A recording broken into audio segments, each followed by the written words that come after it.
परळीमधील महादेव मुंडे हत्या प्रकरणी सर्व कागदपत्र पोलीस उपाधीक्षकांना सुपूर्द करण्यात आली। परळी शहर पोलिसांच्या वतीने कागदपत्र सुपूर्द करण्यात आली।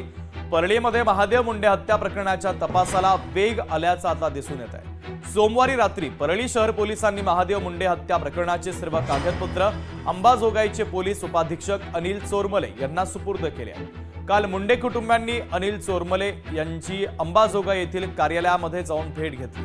त्यानंतर त्यांनी या प्रकरणातील आरोपी शोधण्याचं आश्वासन देखील दिलं होतं। आष्टीचे आमदार सुरेश धस यांनी महादेव मुंडे प्रकरणाचा तपास नव्याने व्हावा यासाठीची मागणी बीडचे पोलीस अधीक्षक नवनीत कावत यांच्याकडे केलेली आहे आणि याच अनुषंगाने या प्रकरणाच्या तपासाला आता गती आल्याचं दिसतंय।